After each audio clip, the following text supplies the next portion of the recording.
بسم اللہ الرحمن الرحیم رب اشرح لی صدری ویسر لی امری۔ السلام علیکم بچوں، آج سے میں آپ کی ٹیچر سیدہ نورین بات کر رہی ہوں، اور آج سے ہم مطالعہ پاکستان کی دہرائی شروع کریں گے۔ آپ کے ٹیسٹ بھی ہو چکے تھے کالج میں، لیکن ظاہر ہے آپ کے ایگزام امتحانات جو ایف ایس سی کے ہیں وہ نزدیک ہیں، اس لیے آپ کی ریویژن کا لیکچر جو ہے وہ میں ہر ہفتے اپلوڈ کرتی رہوں گی، اس لیے اس کو غور سے سنیے گا، اور اگر کوئی مسئلہ یا پرابلم یا کوئی پوائنٹ آپ کو سمجھ میں نہیں آتا تو آپ گروپ میں میسیج کر کے مجھ سے پوچھ سکتے ہیں۔ ہمارے جو ریویژن کا آغاز ہوگا وہ نظریہ پاکستان اور دو قومی نظریہ کی ڈسکشن سے ہوگا۔ اکثر جو ہے طالبات اور اسٹوڈنٹس جو ہے ٹو نیشن تھیوری اور نظریہ پاکستان کو صحیح طریقے سے بیان نہیں کر پاتے۔ اگر ہم سادہ سے الفاظ میں دیکھیں تو بچوں، نظریے سے مراد مقصد ہے، آبجیکٹو۔ انگریزی میں جو ہے اس مقصد کو آئیڈیالوجی کا نام دیا جاتا ہے۔ نظریہ یا آئیڈیالوجی سے مراد وہ مقصد حیات ہے جس کو حاصل کرنے کے لیے انسان آخری حد تک جد و جہد اور تگ و دو کرتا ہے۔ ظاہر ہے بغیر مقصد کے زندگی کی حقیقت جو ہے وہ ختم ہو جاتی ہے، اس میں کوئی رنگ باقی نہیں رہتا۔ اب ہم آتے ہیں نظریہ پاکستان کی طرف۔ اچھا، یہاں پر میں آپ کو پہلے تھوڑا سا بتا دوں کہ دو قومی نظریہ، ظاہر نظریہ پاکستان کے پس منظر میں یہی دو قومی نظریہ کار فرما تھا، اور اکثر آپ کو جو ہے تقریباً ہر سال میں ہر ایف ایس سی اور تھرڈ ایئر فورتھ ایئر کی کلاس کو بتاتی ہوں کہ دو قومی نظریہ کو اگر آپ نے بہترین انداز میں سمجھنا ہے اور اپنے ذہن کو کلیئر کرنا ہے تو پیچھے قرون اولیٰ کی طرف چلے جائیں اور غزوہ بدر کو دیکھیں۔ بہترین کانسیپٹ جو اسلام میں ہے دو قومی نظریے کے حوالے سے، وہ آپ کو سمجھ میں آ جائے گا کہ اس میں ایک ہی نسل سے، ایک ہی علاقے سے، ایک ہی رنگ سے تعلق رکھنے والے لوگ تھے، لیکن دونوں الگ الگ قوموں اور ملت کے افراد تھے۔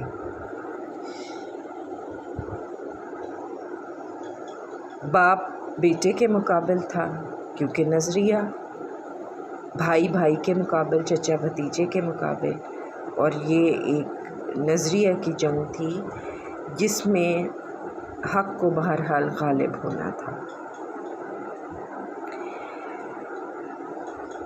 اب رہی بات نظریہ پاکستان کی۔ دراصل نظریہ پاکستان اور نظریہ اسلام دونوں ہم معنی ہیں۔ نظریہ اسلام کے نفاذ کے لیے ایک خطے کا حصول نظریہ پاکستان ہے۔ اگر ہم نظریہ پاکستان کی تعریف کریں تو یوں کر سکتے ہیں کہ تحریک پاکستان میں جو تاریخی تقاضے کار فرما تھے، ان تقاضوں کے ادراک اور فہم کا نام نظریہ پاکستان ہے۔ وہ مقصد جس میں برعظیم کے مسلمانوں کے لیے دو قومی نظریے کے تحت ایک ایسا علیحدہ خطے کا تصور تھا جہاں مسلمان اللہ تعالیٰ اور اس کے رسول صلی اللہ علیہ وسلم کے احکامات کی بجاوری آزادانہ طور پر بغیر کسی پابندی کے کر سکے۔ لہٰذا برصغیر کے مسلمانوں نے وہ متحد ہوئے اور ایک اسی سوچ کے تحت مقصد کو حاصل کرنے کے لیے جد و جہد کی اور راستے کی ہر رکاوٹ کو دور کرنے کے لیے نہ صرف اپنے مال بلکہ جان کی قربانی بھی پیش کی۔ دنیا میں جتنی بھی آپ بچوں انقلابی تحریکیں دیکھ لیں تو ان کے پیچھے کوئی نہ کوئی نظریہ یا مقصد ضرور کار فرما ہوتا ہے۔ ہمارے لیے آج کل اگر بہترین مثال ہے تو وہ کشمیر اور فلسطین کی ہے۔ اب مختلف مفکرین نے جو اس کی تعریف کی ہے اس کو تھوڑا سا میں آپ کو بیان کر دیتی ہوں کہ جو تقاضے، یہ ڈاکٹر اشتیاق حسین قریشی مختلف کتابوں کی تاریخی کتابوں کے مصنف ہیں. دی اسٹرگل فار پاکستان ان کی بڑی مشہور کتاب ہے. یہ کہتے ہیں کہ جو تقاضے پاکستان کے قیام کا سبب بنے، ان تقاضوں کو سمجھنے کا نام نظریہ پاکستان ہے. سید علی عباس کہتے ہیں کہ نظریہ پاکستان اور اسلام ہم معنی ہے. نظریہ پاکستان تعلیمات اسلام کی عملی صورت کا نام ہے. اسی طرح ایک اور تعریف ہے کہ نظریہ پاکستان انفرادی اور اجتماعی زندگی کو اسلام کے مطابق ڈھالنا اور ان نظریات سے بچنا ہے جو اس کے منافی ہیں. یعنی نظریہ پاکستان انفرادی اور اجتماعی زندگی میں قرآن اور سنت کی پیروی کا نام ہے. یہ جو تشریحات میں نے آپ کو کی مختلف ڈیفینیشن کے صورت میں، اس سے واضح ہوتا ہے کہ نظریہ پاکستان اسلامی تعلیمات سے ہم آہنگ ہے. یہ نظریہ قرآن و سنت کی روشنی میں ہی وجود میں آیا تھا، جس کا مطلب یہ ہے کہ ہندوستان میں 2 قومیں آباد تھیں جن کا آپس میں معاشرتی، مذہبی اور تمدنی تفاوت یا فرق اتنا تھا کہ ان کا آپس میں اکٹھے رہنا ممکن نہیں تھا، بلکہ انہیں الگ الگ خطۂ زمین درکار تھا جس میں وہ اپنے عقیدے اور مذہب کے مطابق آزادانہ زندگیاں گزار سکیں.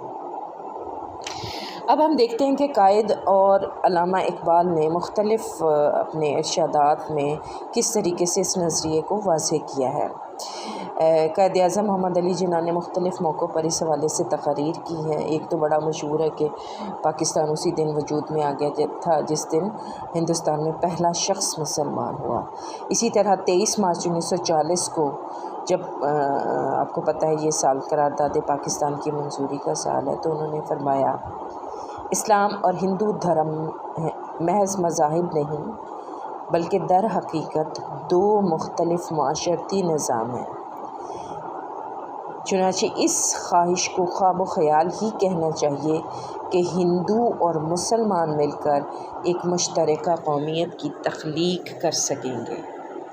میں واضح الفاظ میں کہتا ہوں کہ وہ 2 مختلف تہذیبوں سے واسطہ رکھتے ہیں اور ان تہذیبوں کی بنیاد ایسے تصورات اور حقائق پر رکھی گئی ہے جو ایک دوسرے کے ضد ہیں بلکہ اکثر متصادم ہوتے رہتے ہیں. انسانی زندگی کے متعلق ہندوؤں اور مسلمانوں کے خیالات اور تصورات ایک دوسرے سے مختلف ہیں. ایسی 2 قوموں کو ایک نظام میں باندھنے کا نتیجہ تباہی کی صورت میں نکلے گا. اور یہ جو سب سے مشہور ورڈنگ ہے وہ یہ کہ لفظ قوم کی ہر تعریف کی روح سے مسلمان ایک قوم ہے، لہٰذا ان کے لیے الگ وطن چاہیے جہاں وہ اپنے عقائد کے مطابق معاشی، معاشرتی اور سیاسی زندگی گزار سکیں. پشاور میں تقریر کرتے ہوئے قائد نے کہا کہ ہم نے پاکستان کا مطالبہ ایک زمین کا ٹکڑا حاصل کرنے کے لیے نہیں کیا تھا بلکہ ایک ایسی تجربہ گاہ حاصل کرنا چاہتے تھے جہاں ہم اسلام کے اصولوں کو آزما سکیں.